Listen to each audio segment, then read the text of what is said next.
नमस्कार, India news Uttar Pradesh Uttarakhand देख रहे हैं आप। मैं आपके साथ अर्पिता सिंह। आज बात करेंगे इंडिया टीम के इस खिताब जीतने को लेकर। क्रिकेट के मैदान में जीत सिर्फ बल्लेबाजों और गेंदबाजों के दम पर नहीं होती, कई बार चर्चा किस्मत और सितारों की भी होती है। और इस बार T20 वर्ल्ड कप में फाइनल में कुछ ऐसा हुआ जो सभी हैरान हो गए। कल इंडिया न्यूज के मंच पर ज्योतिषाचार्य मोहित शुक्ला ने एक बड़ी भविष्यवाणी की थी। आपको बता दें, उन्होंने कहा था कि team India T20 world cup के इस मुकाबले में 250 से ज्यादा रन बनाएगी और साथ ही उन्होंने कहा कि मैच भी अपने नाम करेगी।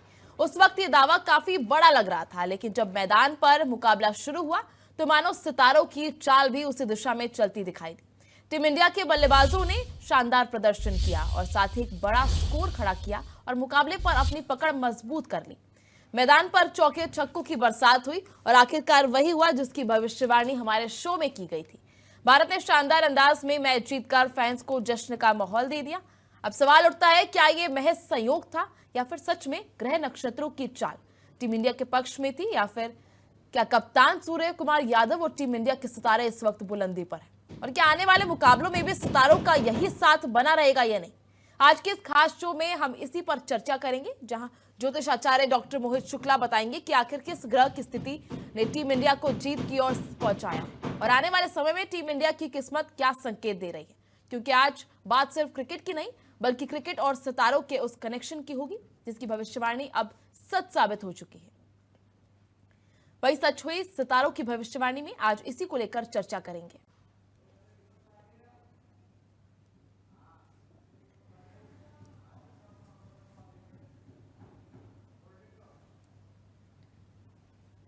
तो आपको बता दें, जिस तरह से कल टीम इंडिया का प्रदर्शन रहा और 250 रनों का ये बड़ा स्कोर जो खड़ा किया गया, 255 रनों का ये बड़ा स्कोर उन्होंने खड़ा किया। इसी के साथ न्यूजीलैंड जो है शुरुआती दौर से ही भारत के सामने कमजोर दिखाई दी और जिस तरह से भारत ने ये मैच जीता और अपनी ट्रॉफी अपने नाम की, सभी हैरान रह गए और सभी के लिए जश्न का माहौल बन गया। आपको बता दें, सितारों ने बताया कि भारत जो है इस समय उनके ग्रह नक्षत्र जो है बुलंदी पर दिख रहे हैं। इसी को लेकर कल ज्योतिषाचार्य मोहित शुक्ला ने हमारे चैनल पर, हमारे शो में, खास शो में भविष्यवाणी की थी। वो भविष्यवाणी एकदम सटीक साबित होती नजर आई।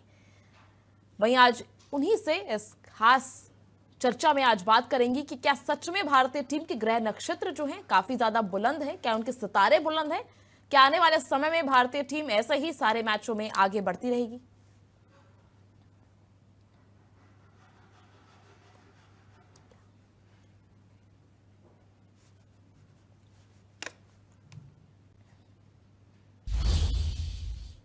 वही हमारे साथ आज इस चर्चा में जुड़ेंगी डॉक्टर मोहित शुक्ला, ज्योतिषाचार्य। मोहित जी, किस तरह से जो भविष्यवाणी कल आपने की थी वो सटीक साबित हुई है? क्या आने वाले समय में भी टीम इंडिया के सितारे जो है बुलंद दिखाई दे रहे हैं?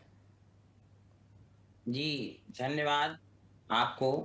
और मैं सभी दर्शकों को ये बताना चाहता हूँ कि ग्रहाधीनम जगत सर्वम ग्रहाधीना नरावराः और क्याल काल ज्ञानम ग्रहाधीनम ग्रहा कर्म फल प्रदा। ग्रहों के अधीन ही ये संपूर्ण संसार है और ग्रहों के अधीन ही सभी श्रेष्ठ मनुष्य होते हैं और काल का ज्ञान भी ग्रहों के अधीन है और ग्रह ही कर्मों के फल को देने वाले हैं। ऐसा मैं नहीं कह रहा हूँ, ये बृहस्पति संहिता के पहले अध्याय के 6ठे श्लोक में महर्षि बृहस्पति जी ने कहा। तो इस प्रकार से जो ज्योतिष शास्त्र है उसके अनुसार जो है, जैसा जैसा मनुष्य का पूर्व जन्म का कर्म होता है जी। उसके अनुसार उसको फल की जीवन में प्राप्ति होती। जिस समय जो घटना घटित हो रही होती है उसी समय वो अंतरिक्ष में जो ग्रहों की स्थिति होती है उसके आधार पर गणना की जाती है। और कल का जो मैच था उसमें जो ग्रहों की स्थिति बन रही थी, जिस प्रकार से मैंने गणना किया ग्रहों की, तो उस अनुसार जो है जो उसका फलादेश था वो मैंने दर्शकों तक पहुंचाया। और इसके लिए मैं ईश्वर को धन्यवाद देता हूँ। मेरे गुरु हनुमान जी हैं, इष्ट देव प्रभु श्री काल भैरव हैं, जिनकी महान कृपा से मेरी गणना सही हुई और जैसा परिणाम गणना का आया था कि जितने अंक भारत की टीम के बन रहे थे और जितने जो है ने, क्योंकि मेरे पास बहुत समय नहीं रहता है कि मैं क्रिकेट मैच देखते रहूं, तो किंतु जहां भारत की अस्मिता का प्रश्न होता वहां मुझे गणना करनी पड़ती है, क्योंकि कल का फाइनल मैच था और भारत इसमें जो है जब विजयी होता है और विश्व कप लेके आता है तो हम ही सब भारतीयों का जो हृदय है गौरवान्वित हो उठता है। इसलिए मुझे कल गणना करनी पड़ी और आपके जी। चैनल को मैं धन्यवाद देता हूँ, जिन्होंने मेरी इस गणना को जन-जन तक पहुँचाया। जी। मोहित शुक्ला जी, क्योंकि अब बात कर रहे थे हम टीम इंडिया की परफॉर्मेंस को लेकर, प्रदर्शन कल तो बहुत शानदार रहा। यहाँ की हम ये कहें कि सारे खिलाड़ियों का प्रदर्शन ही लगभग बहुत ज्यादा शानदार था। सभी ने अपना योगदान दिया कल टीम इंडिया को ये ट्रॉफी जिताने के लिए। तो आगे आने वाले समय में क्या इनकी ये जो ग्रह नक्षत्र है वो इतने ही ज्यादा बुलंद है कि आने वाले समय में जो मैच खेलेगी टीम इंडिया उसमें ऐसा ही परफॉर्मेंस देखने को मिलेगा? देखिए, उस समय ग्रहों की स्थिति क्या होगी और उस समय जो खिलाड़ी हैं, उनकी जो है ग्रहों की स्थिति क्या होगी, ये उस पर निर्भर करता है। और आपने देखा होगा कि जब भी कोई मैच होता है या कोई खिलाड़ी खेलता है, हमेशा ही नहीं जीतता। कभी वो जी। जीतता है और कभी हारता है। कभी कोई मैच किसी पक्ष में जाता है, कभी किसी पक्ष में जाता है। अगर सब कुछ परिश्रम से ही होता, तो जितने भी खिलाड़ी हर बार परिश्रम करते हैं। बहुत दोनों टीम परिश्रम करती है और बहुत परिश्रम करती है। मगर 50% जो है भगवत गीता में भगवान कहते हैं कर्म है और 50% प्रारब्ध है। वो कहते हैं कर्म तुम करो और फल मेरे ऊपर छोड़ दो। कर्मण्येवाधिकारस्ते मा फलेषु कदाचन। और फल भगवान प्रदान करते हो।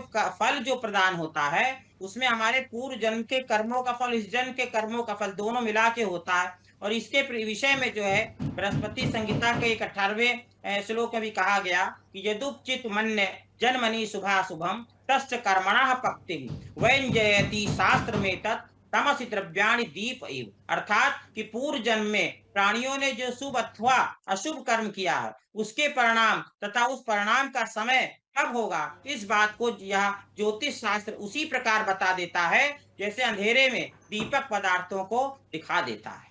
जी। अब क्योंकि कल जो शानदार प्रदर्शन किया है उसमें जो हमारे कप्तान थे सूर्य कुमार यादव, उनकी अगर हम बात करें खास तौर पर, सूर्य कुमार यादव का अपना परफॉर्मेंस उतना शानदार नहीं रहा, वो उतना अच्छा नहीं खेल पाए कल के मैच में। वो पहली ही बॉल पर, पहली गेंद पर आउट हो गए। हालांकि टीम ने काफी अच्छा प्रदर्शन किया, जीत हासिल की। तो आने वाले समय में क्योंकि इनकी कप्तानी में टीम आगे कैसे करेगी, और सूर्य कुमार की सिर्फ बात करें तो उनकी कुंडली आगे क्या कुछ कहती है? देखिए, सूर्य कुमार जी जो हैं, वो चूँकि टीम के कप्तान थे और उनका ध्यान जो है सिर्फ़ अपने ऊपर नहीं रहा, उन्होंने पूरी टीम को मैनेज करने में अपना ध्यान लगाया। और उन्होंने यही नहीं सोचा कि केवल मैं अपने बारे में सोचूँ, उन्होंने राष्ट्र के बारे में सोचा।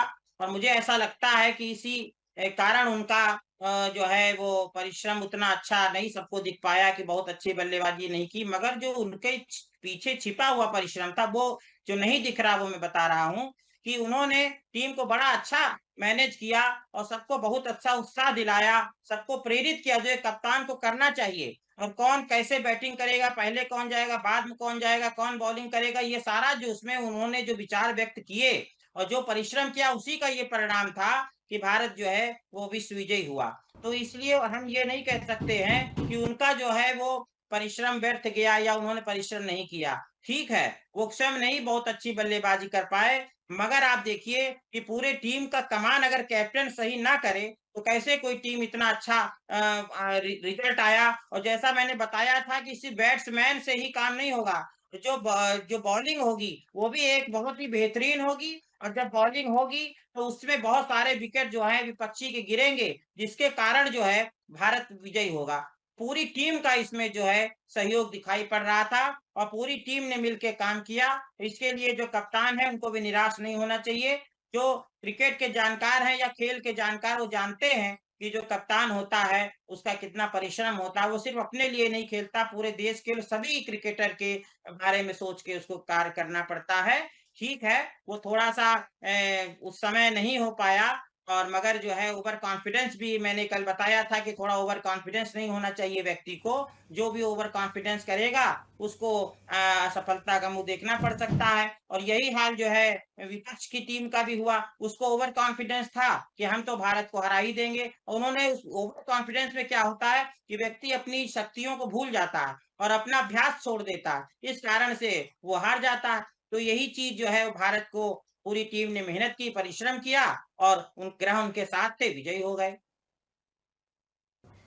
मोहित जी, क्योंकि कई बड़ी बातें जो हैं वो भी इम्पैक्ट डालती हैं किस तरह से आगे क्या कुछ होने वाला है। हम जो अभी कर्म कर रहे हैं, आपने जैसे बताया कि अभी जो कर्म चल रहे हैं वो भी बहुत ज्यादा इम्पैक्ट डालते हैं कि आगे क्या कुछ होने वाला है। वैसे कहा जाता था कि ये जो अहमदाबाद का नरेंद्र मोदी स्टेडियम है, ये भारत के लिए उतना शुभ साबित नहीं होता है। अब तक जो मैच भारत ने काफी बड़े मैच खेले थे उसमें भारत को हमेशा हार ही प्राप्त हुई। अब कल जो मैच हुआ उसने पूरी हिस्ट्री को बदल के रख दिया। तो क्या ये नरेंद्र मोदी स्टेडियम को लेकर जो सवाल तमाम उठ रहे थे कल, उस पे तो सबको जवाब मिल गया है। तो ऐसा कुछ भी होता है कि ये स्टेडियम जो है या ये दिशा जो है, ये स्थान जो है वो शुभ नहीं होता या अशुभ होता है, ऐसा कुछ? देखिए, कल जब मैं गणना कर रहा था तो उस समय मेरे भी मस्तिष्क में ये बात आई थी, जो मैं सत्य बता दूं दर्शकों को भी, कि अर्पिता जी की ये स्टेडियम पहले जो मैच हुए तो मैंने बोला भी था, पहले कई मैच जो है इस टीम से हार भी गई इंडिया, और भी कई मैच हारी है, और उस पर मेरे मन में आया, मगर किंतु ग्रहों की जो स्थिति मैंने देखी, और मैंने देखा कि इसमें जो जिस समय प्रश्न काल चल रहा था, उस समय का जो अंतरिक्ष की स्थिति थी, ग्रह गोचर था, उसके अनुसार जब मैंने गणना की तो मैंने कहा और देखा कि नहीं, हर हाल में जो है वो टीम इंडिया की ही विजय हो रही है। और मैंने ये भी नहीं कल बोला था, आपको ध्यान होगा कि 70% चांस है, 80%, मैंने पूरे उसको क्या कहते हैं कि आत्मविश्वास के साथ में कहा कि 100% पूरी जो है चांस है इंडिया को जीतने की। कहीं से मैंने सारी चीजों को ध्यान में रखते हुए, इस बात को भी देखते हुए कि उस स्थान का प्रभाव पड़ पाएगा, क्योंकि जब हमारे ग्रह इतने स्ट्रांग है, मैंने ये भी उदाहरण दिया था कि जैसे श्री राम अयोध्या के राजा थे, है, मैंने ये भी उदाहरण दिया था कि विजय निश्चित हो जाती है। मैंने ये भी उदाहरण दिया था कि जैसे श्री राम अयोध्या के राजा थे, अगर लंका पर जाकर उन्होंने चढ़ाई की और वहां पर जाके विजयी हुए, इसी प्रकार से जो है भारत विजयी होगा। और इसके ऊपर भी एक श्लोक है कि ये वैद्य वशिष्ठ सिद्धांत का है कि एतत् बुद्धवा सम्यगाप्नोति नूनम धर्मम चार्थम मोक्ष गम्यम यशस्वा। अर्थात कि ज्योतिष शास्त्र को जान जी लेने से व्यक्ति निश्चित ही इस लोक में धर्म, जी, अर्थ और चलिए मोहित जी, सर्व। मैं आपके पास आऊंगी और जानकारी लूंगी। उससे पहले हम बात कर लेते हैं, इस वक्त की सुर्खियों पर नजर डाल रहे थे। चलिए बात कर लेते हैं मोहित शुक्ला जी से। हमारे ज्योतिषाचार्य मोहित शुक्ला जी इस वक्त हमारे साथ मौजूद है। मोहित जी, हम बात कर रहे थे टीम इंडिया के प्रदर्शन को लेकर और आगे आने वाले स्थानों को लेकर कि स्थान का भी क्या महत्व होता है। तो आपने कहा क्योंकि स्थान जो है, अगर आपके सितारे बुलंद हो तो स्थान उतना ज्यादा मायने नहीं रखता, अगर आपकी जीत लिखी है तो वो होके रहेगी। हालांकि हम बात कर रहे थे कि इस बार जो टीम इंडिया ने अपना होटल स्टे है उसको भी चेंज किया था। जब भी वो अहमदाबाद में जाते थे, नरेंद्र मोदी स्टेडियम में उन्हें मैच खेलना होता था, तो वो एक ही स्टे पर जाते थे। हालांकि इस बार ऐसा हुआ है कि टीम इंडिया ने अपना स्टे भी बदला। इसको लेकर भी काफी ज्यादा बात हो रही थी, चर्चा की जा रही थी कि स्टे बदलना है तो क्या पता हिस्ट्री भी बदले, क्या पता जो इतिहास है हारने का वो भी बदले, और बदल गया। तो उसको लेकर क्या कुछ कहेंगे आप? देखिए, इसके पहले जो है जब श्रीलंका के से मैच हुआ था, बहुत पहले वर्ल्ड कप हुआ, संभवतः मुझे याद पड़ रहा है शायद 2011 की बात है, तब भी भारत विश्व विजयी हुआ था, वर्ल्ड कप जीता था। तब उस समय मैंने एफएम पर ही भविष्यवाणी की थी, वो भी सत्य हुई थी। तो ये उस स्टे का जो महत्व है, मुझे लगता है कि सुरक्षा कारणों से या अन्य कारणों से उसको चेंज किया गया होगा।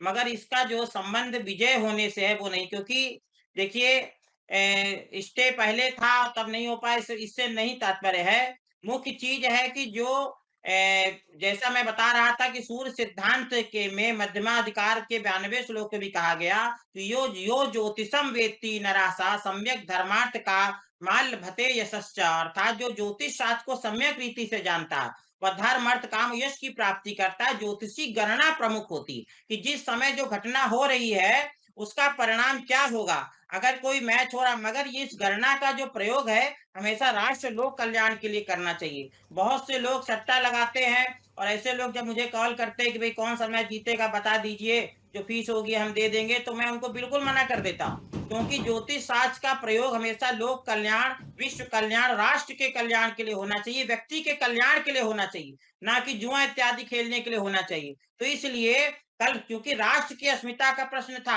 हमारे राष्ट्र का मान विश्व में ऊंचा हो रहा था, इसलिए मैंने ये गणना करी, और जो गणना होती है वही मुख्य होती है। और जो गणना से हम ये जानते हैं कि इसका जो है, जो हमारा कैप्टन उसकी कुंडली हमने देखी, जो हमारे ग्रहों की गोचर था उसको मैंने देखा, और अन्य प्रकार से देखा। तो इस प्रकार से जो ग्रहों की क्या स्थिति बन रही है कि जो घटना घटित होने जा रही है उसका क्या परिणाम होगा, और इस किसी युद्ध का क्या परिणाम होगा, या जो चुनाव होते हैं उसमें भी मैं अक्सर भविष्यवाणियां करता हूं कि किसके जो है एमपी बनने का योग है, या किसके एमएलए बनने का योग है, या किसकी सरकार बनने का योग है। तो ये सारी जो प्रधान चीजें हैं, वो संहिता ज्योतिष जो समूह का निर्णय करती है, होरा ज्योतिष जो व्यक्ति का निर्णय करती है, और सिद्धांत ज्योतिष जो अंतरिक्ष में ग्रहों की गणना को बताती है। इस प्रकार तीनों जो है शास्त्रों का ज्ञान रखकर किसी भी व्यक्ति विशेष या समूह का फलादेश गणना के आधार पर किया जाता।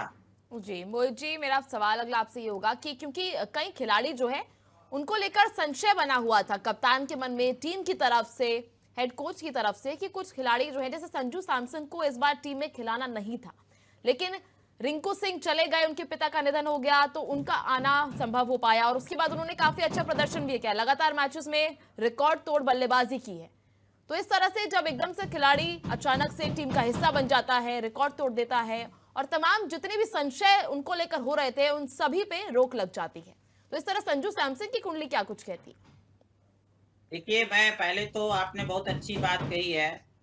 मैं उनके पिताजी का निधन हुआ रिंकू सिंह जी के, और उन्होंने फिर भी मैच में आए, और ये बहुत बड़ी एक बात है कि उन्होंने जब देखा कि राष्ट्र के लिए फाइनल मैच हो रहा है, तो इतने बड़े शोक से उठकर वो आए जी। और उन्होंने राष्ट्र की कमान संभाली। तो मैंने देखा है हमारे राष्ट्र में, जैसा मैंने कल भी बोला था, कि राष्ट्र भक्तों की कमी नहीं है, और राष्ट्र की सेवा के लिए मैंने ऐसे-ऐसे वीरों को मैं देखता हूँ, जिन्होंने 18 साल की आयु, 20 वर्ष की आयु में भगत सिंह की तरह अपना बलिदान दे दिया। बताइए, इतने बड़े शोक से भी वो उठकर आए और उन्होंने राष्ट्र को विजयी दिलाने में, भारत को विजयी दिलाने में अपना जो महत्वपूर्ण योगदान दिया, इसके बहुत-बहुत मैं उनको धन्यवाद भी देता हूँ हृदय से। कि इतने बड़े शोक से उठ के आना बहुत बड़ी बात है। बहुत से लोग व्यक्तिगत सोच के होते हैं, मगर उनको ऐसी प्रेरणा लेनी चाहिए ऐसे खिलाड़ियों से और ऐसे वीर पुरुषों से जो राष्ट्र के लिए बलिदान देते हैं, फौज में हमारी दे रहे हैं। तो उन लोगों से प्रेरणा लीजिए कि अपने जीवन का और दुखों के क्षणों को भी छोड़कर राष्ट्र के लिए कितना त्याग करते हैं ऐसे लोग। और सबको, राष्ट्रवासियों को, हम सबको प्रेरणा लेने की उनसे आवश्यकता है। और बाकी देखिए, जिसके ग्रह अनुकूल होंगे, जिसके ग्रह अच्छे होंगे, वही जो है आगे बढ़कर कार्य कर पाता है। कभी-कभी कुछ ग्रह ऐसे होते हैं कि जो बहुत योग्यता होते हुए व्यक्ति को पीछे धकेल देते। तो इस प्रकार से व्यक्ति जो है आगे नहीं बढ़ पाता। तो इसमें कहते हैं ना, प्रारब्ध और भाग्य बहुत काम करता है। अब देखिए कितना जो है सबने प्रयास किया कि श्री राम को राजगद्दी ना मिलने पाए, मंथरा भी उसमें लगी रही, जी। कैकेयी भी लग गई, और भी कई लोग लगे होंगे, मगर फिर भी भगवान को जो है राज्याभिषेक होना था और अखंड भारत का निर्माण करना था। तो चलिए। भगवान जो है चक्रवर्ती सम्राट चलिए हुए मोहित श्री जी, राम। ठीक। तो प्रारब्ध बड़ी चीज। चलिए मोहित जी, बहुत बहुत धन्यवाद आपका हमारे साथ जुड़ने के लिए और इस आज चर्चा का हिस्सा बनने के लिए। चलिए अभी के लिए बस इतना ही। आप बने रहिए हमारे साथ इंडिया न्यूज उत्तर प्रदेश उत्तराखंड पर।